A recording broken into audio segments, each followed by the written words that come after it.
Allahu Akbar, Allahu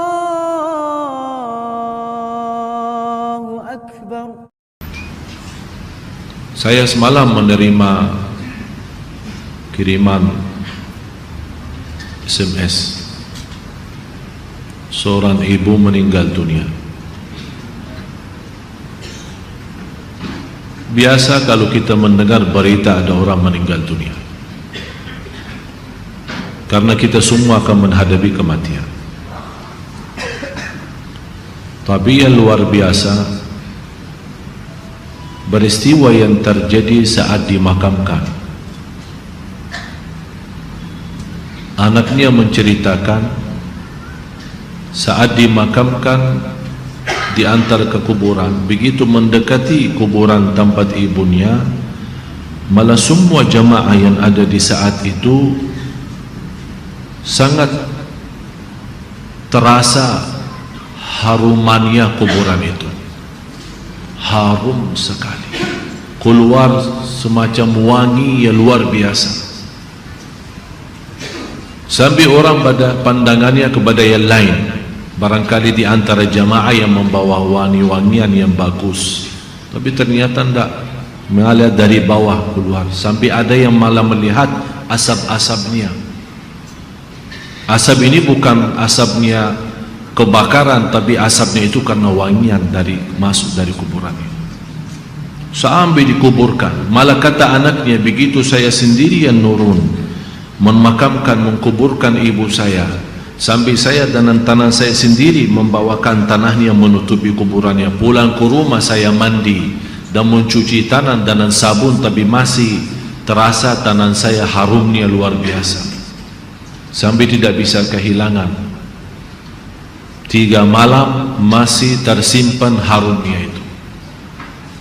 Saya bertanya lewat SMS, apa kelebihan ibu kamu?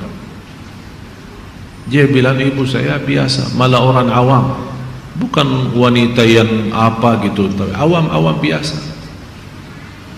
Tapi setahu saya, ibu tidak pernah tidur sebelum membaca surat Al-Mulk, Tabarakalladzi biyadihil mulk. Saya langsung menjawab, itulah yang Allah hantarkan kepada ibu kamu.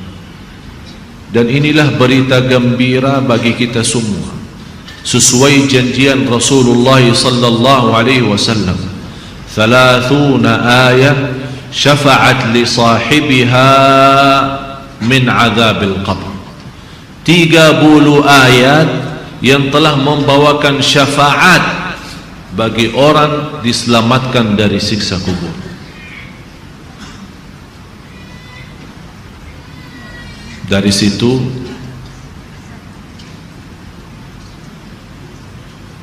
seperti kebiasaan, ambil wudu, saya witir duluan, kemudian tidur. Apa yang saya lihat dalam mimpi? Bapak ibu, yang saya lihat diri saya sendiri di dalam kubur. Sangat gelap, ngeri, malah terasa seramnya luar biasa, sampai tidak bisa saya bayangkan di saat itu.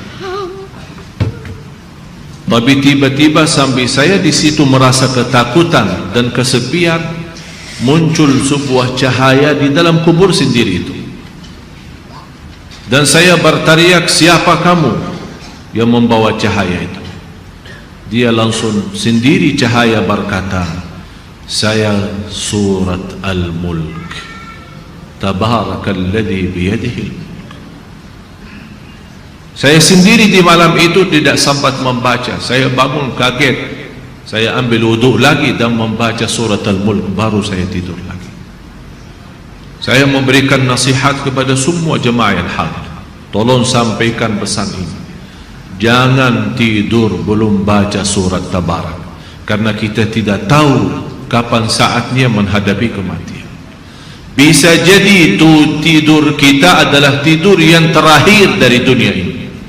Mudah-mudahan dengan kita mengkhatamkan hari kita dengan membaca surat Al-Mulk, Allah ampuni segala dosa kita, dan Allah harumkan kuburan kita menjadi taman dari taman surga. Al-Mulk, surah yang luar biasa dahsyat. Saya mohon, biarpun ibu-ibu sedang halangan tidak salat, tetap mau tidur, ambil air wudu dan baca surat Al-Mulk. Baca surat Al-Mulk.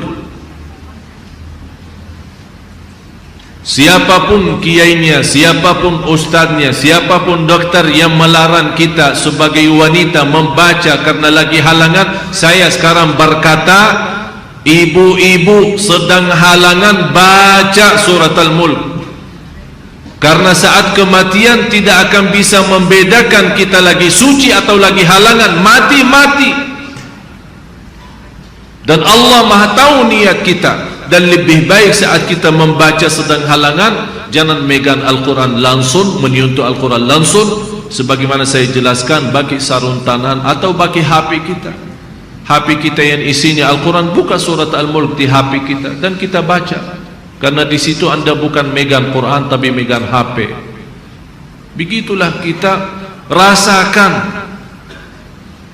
Kalau ya Allah, seandainya Engkau mencabut nyawa saya di malam ini, saya sedang halangan, tapi ya Allah, saya membaca surat Al-Mulk, niatkan diselamatkan ya Allah dari siksa kubur.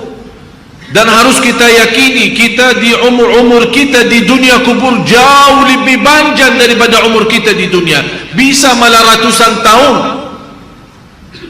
Ada yang sudah di alam kubur 1000 tahun, ada yang lebih, kira-kira bisa terbayang 1000 tahun. Apalagi ummah yang terdahulu. Oleh karena itu jamaah sekalian, waspadalah, berhati-hatilah. Marilah kita sama-sama menjaga kebaikan itu. Karena sungguh inna rahmatallahi qaribun minal muhsinin. Sungguh rahmat Allah sangat dekat bagi orang yang berbuat baik. Sangat jarak kita menuju ke akhirat sangat dekat, sangat dekat. Malah jauh lebih dekat daripada rencana kita besok. Jarak kita ke akhirat, jarak kita masuk kubur jauh lebih dekat daripada rencana kita besok. Malah kematian itu jauh lebih mendadak dan lebih cepat daripada kita mengambil suapan makanan. Belum kita sampai menantarkan, membawakan suap makanan sampai ke mulut kita, sudah dicabut nyawa kita. Jauh lebih cepat itu. Oleh karena itu marilah kita sama-sama semua kita punya salah, punya kekurangan. Apa yang kita senang melihat nanti di hari kiamat, jangan perbuat. Apa yang kita ingin ketemu nanti di hari kiamat, silahkan. Apa yang kita takut dan malu dilihatkan oleh Allah nanti di hari kiamat, jangan berbuat. Dan apapun yang kita tulis, senang kita ditunjukkan oleh Allah, silahkan tuliskan. Kalau kita malu dilihat nanti oleh umat manusia dan dilihat oleh para malaikat yang menjadi saksi, jangan tulis macam-macam. Apalagi sekarang terlalu gampang dosa tulisan itu, gampang sekali. Dan HP yang sekarang ada, malah sudah kita megang menjadi tasbih kita, mengganti tasbih. HP, BlackBerry, WhatsApp, SMS, lain-lain. Saya setiap hari hampir terima 100 SMS. Ada yang bertanya, ada yang macam-macam. Dan hanya saya yang balas, ya Allah, doakan jangan menjadi titik tulisannya SMS ini menjadi beban nanti di hari kiamat. Ya Allah, ampunilah mereka semua. Itu yang saya doakan.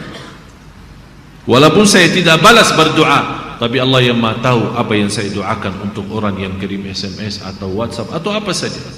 Oleh karena itu jamaah sekalian, hati-hati. Bukan masalah sama saya, tapi masalah kita sama Allah. Selalu saya menyampaikan dan mengingatkan kembali, jangan lagi berkata saya tidak enak sama ustaz, saya tidak enak sama keluarga, saya tidak enak sama jamaah. Rubahkan kata itu, berkatalah saya tidak enak sama Allah, saya tidak enak sama Rasulullah sallallahu alaihi wasallam. Kalau memang kita ingin diselamatkan oleh Allah di akhirat, bagi saya dunia ini biar kita susah sepanjang hidup kita sampai mati susah, masih jauh lebih ringan susah dunia daripada nanti susah di akhirat. Harus menjadi tujuan kita akhirat, bukan dunia. Akan Allah datangkan dunia dan akhirat.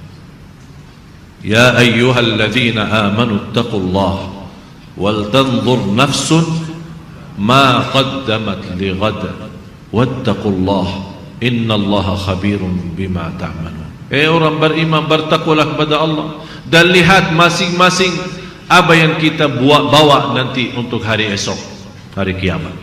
Bertakwalah kepada Allah dan jangan-jangan wala takunu kalladzina nasullah, jangan-jangan menjadi orang yang melupakan Allah, akan Allah lupakan kita. Kalau Allah lupa sama kita, na'udzubillah, berantakan, hancur, dunia akhirat hancur kalau Allah lupa sama kita. Maksudnya lupa Allah sama kita, artinya Allah tidak mau urus kita lagi, tidak mau bantu kita lagi, tidak menolong kita lagi, tidak mau perhatian kita lagi. Na'udzubillah. Kalau Allah tidak mau perhatikan kita, siapa lagi yang mau perhatikan kita? Kita semua tidak punya Allah yang maha adil selain Allah, tidak punya Tuhan yang maha kasih sayang selain Allah, tidak punya Tuhan yang maha mengampun selain Allah. Biarpun dosa kita sepenuh bumi, tapi kita datang kepada Allah dengan ikhlas dan yakin diampuni dosa kita, dan kita berbuat kebaikan semampu kita, akan Allah ampuni dosa kita semua, biarpun dosa itu sepenuh bumi. Begitulah indahnya kasih sayangnya Allah.